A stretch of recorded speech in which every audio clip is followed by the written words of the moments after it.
केंद्र सरकार ने मंकी पॉक्स को लेकर नए दिशा निर्देश जारी किए हैं। सरकार की ओर से जारी दिशा निर्देशों में मंकी पॉक्स के रोगियों और उनके संपर्क में आए लोगों के लिए 21 दिनों का आइसोलेशन शामिल है। इसके साथ ही सरकार ने कहा कि संक्रमितों को 3 लेयर का मास्क पहनना, हाथ की स्वच्छता रखना, घावों को पूरी तरह से ढक कर रखना जरूरी है। नए दिशा निर्देशों में मरीजों को सामान्य जनजीवन में बाहर निकलने के लिए पूरी तरह से ठीक होने के लिए प्रतीक्षा करने के लिए कहा गया है। साथ ही सरकार ने कहा कि जो भी स्वास्थ्य कर्मी मंकी पॉक्स के रोगियों के संपर्क में आए हैं, उन्हें बिना लक्षण के ड्यूटी से बाहर नहीं निकाला जाए और उन पर 21 दिनों तक निगरानी रखी जाए। बता दें कि दिल्ली समेत देश में अब तक 4 मंकी पॉक्स के मामले सामने आ चुके हैं।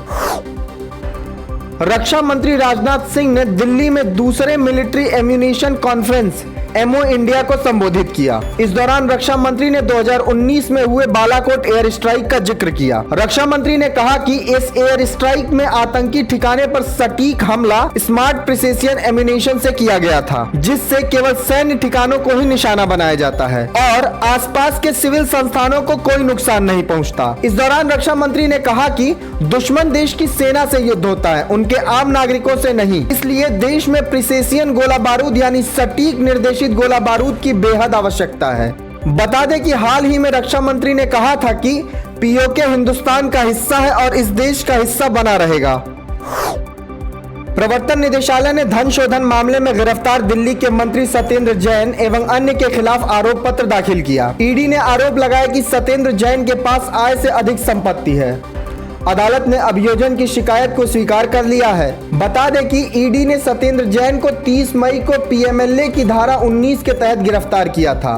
फिलहाल सत्येंद्र जैन तिहाड़ जेल में बंद हैं। रोजगार के मुद्दे पर केंद्र सरकार ने बुधवार को राज्यसभा में बड़ी जानकारी दी। केंद्रीय गृह राज्य मंत्री नित्यानंद राय ने बताया कि सरकार दिसंबर 2023 तक केंद्रीय सशस्त्र पुलिस बलों में 84,405 मौजूदा रिक्तियों को भरेगी। इसके साथ ही गृह राज्य मंत्री ने बताया कि कांस्टेबल के 25,271 पदों को भरने की प्रक्रिया शुरू भी हो चुकी है और उसकी परीक्षा आयोजित हो गई है। उन्होंने बताया कि सीएपीएफ के असम राइफल में 9,659, सीमा सुरक्षा बल में 19,254, केंद्रीय औद्योगिक सुरक्षा बल में 10,918, केंद्रीय रिजर्व पुलिस बल में 29,985, भारत तिब्बत सीमा पुलिस में 3,187 और सशस्त्र सीमा बल में 11,402 पद खाली हैं। लगातार उड़ान में आ रही तकनीकी दिक्कतों को देखते हुए नागरिक उड्डयन महानिदेशालय यानी डीजीसीए ने स्पाइसजेट के खिलाफ बड़ी कार्रवाई की है।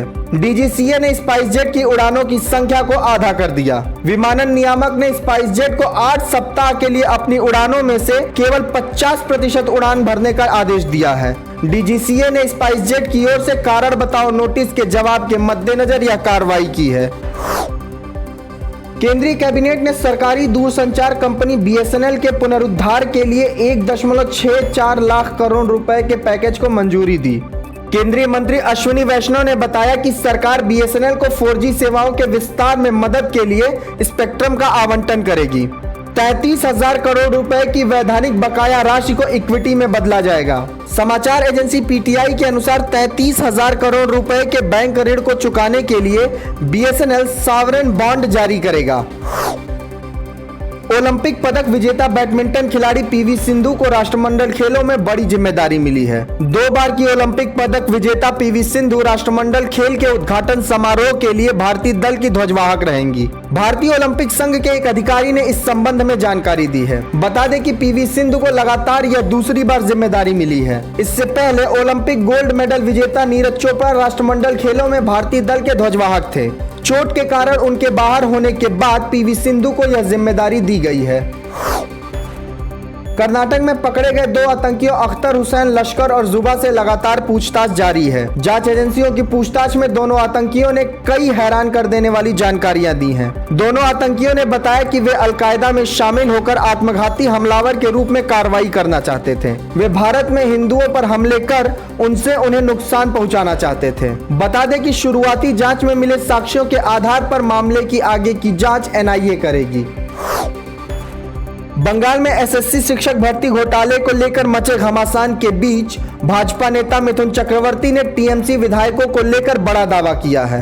मिथुन चक्रवर्ती ने प्रदेश भाजपा कार्यालय में पत्रकारों से बात करते हुए कहा कि राज्य में सत्तारूढ़ तृणमूल कांग्रेस के 38 विधायक भाजपा के संपर्क में हैं। उन्होंने दावा किया कि इनमें से 21 विधायक सीधे उनके संपर्क में हैं। मिथुन ने इसके साथ ही कहा कि यदि बंगाल में कल निष्पक्ष चुनाव होते हैं तो भाजपा जीतकर सत्ता में आ जाएगी।